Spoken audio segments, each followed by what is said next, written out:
This is KUGAN. CASSIUS for IFL TV, sponsored by Everlast. Very good, Frank. You watch IFL, lovely. With the public, it's not a public workout, sorry, it's just a closed media workout here for Jacobs-Ryder this week. I think you just said Jake Ryder. You said Jacobs-Ryder. He's a good fighter as well. He's a very good fighter. I thought you were in between Jake Paul, Jacobs-Ryder. You got Jake Paul in your mind. Who hasn't? Do you know what? When you put Daniel Jacobs and John Ryder's name together, it is a bit of, isn't it? A little bit of a surprise matchup in a certain kind of way. Yes? Yeah, but great. It's a great to get a big fight for John Ryder. He's been waiting a long time, and it's a huge opportunity for Danny Jacobs. He's done so much in his career, as we know, but this is really for both of them. One of them goes on from here into the big fights. So glad we could get it over the line, this one. But I don't know whether you mean their names together sound funny or the fact that the two of them are fighting. Which one is it? A bit of both. Like, I think after the Callum Smith fight for John Ryder, we were all kind of, people were fans of John Ryder with like wanting him to have a huge fight. He's landed that fight now, but it feels like, I don't know, Jacobs-Ryder, I think it's more the case of Danny Jacobs coming over here to fight John Ryder as opposed to John Ryder having to travel to America. That's probably more so what I mean. Yeah, sure.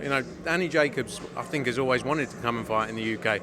We've done it. We've been lucky enough to work with him and, been in those big fights with him, against Canelo, some huge shows over the years, Derevyanchenko. He really launched our US journey, didn't he? So it's great to be able to bring him to the UK and great to be able to give John this opportunity for a big fight because, like I say, he's been patient. He's waited for it a long time since that Callum Smith fight.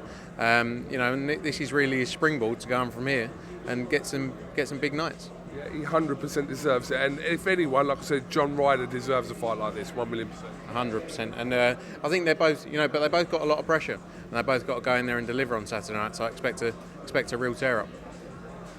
Do you know what I've noticed about Jamie Ward, who works for you? When the earpiece comes on, turns very serious.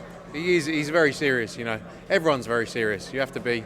They're all relaxed when they're not working. But he's got 45 minutes. Look, he's directing a production over here. So, he doesn't want to get in trouble, does he? And miss someone. Absolutely. Let's talk about some of the other fights in the card. A tough fight for Felix Cash against Madiev. Yeah, Madiev in the ring now. WBA ranked number 3, I believe. Felix Cash.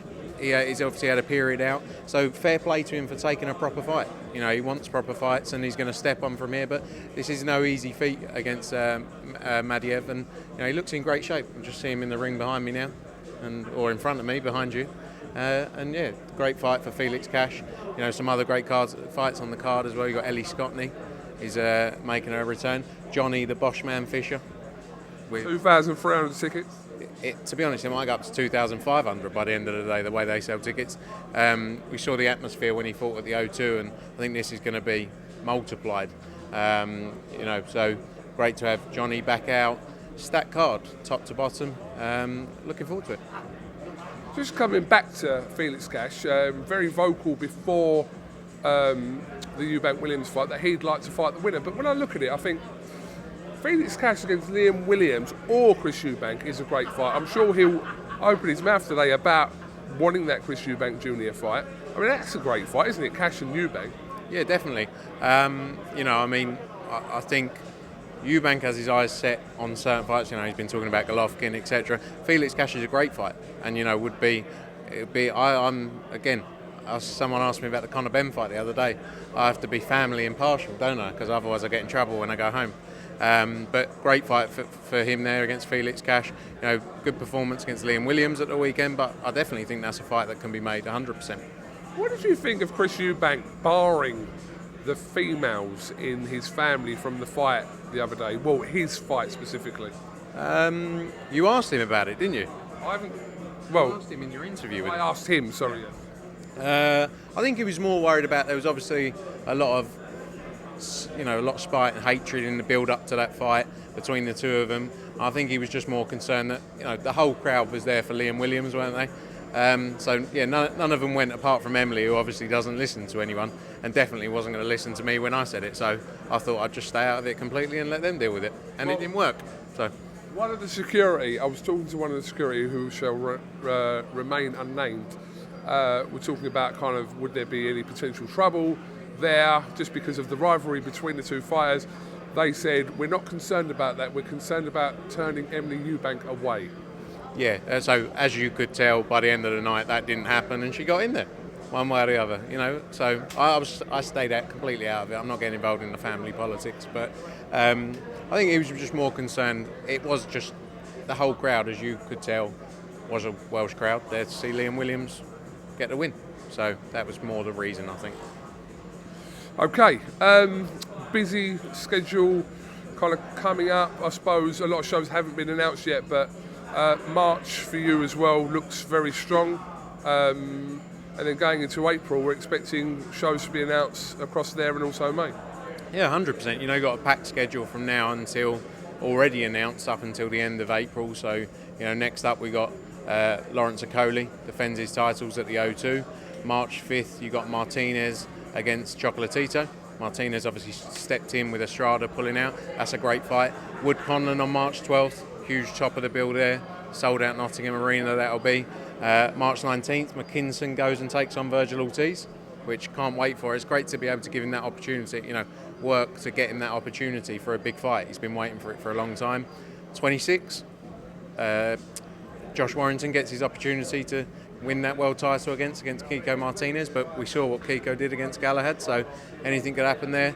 April 30th, the big one, Taylor Serrano, Jesse Vargas, Liam Smith on the card as well, and then there's going to be a number of other shows confirmed. You've got the likes of Conor Benn, you've got Joshua Buatsi, you've got Joe Caldina, loads of fights still to be confirmed and announced that we're working through now and hoping for an announcement soon with the Zone. You mentioned Joshua Buatsi there. Is there any developments in talks regarding the fight with Craig Richards? Look, we're speaking, we obviously promote both guys. That's a fight that we think makes a lot of sense and we're working towards. So yeah, hopefully that's a fight that can be made. Lots of work going into that. And I think both guys want it. And it's a real test for both fighters. So let's see how things play out on that front, but hoping for some good news. The Romford ball has just rocked up.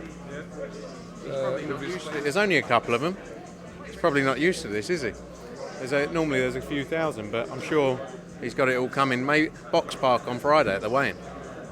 There'll be the Bosch Army will be there as well, won't they? Bosch Army. Bosch Army.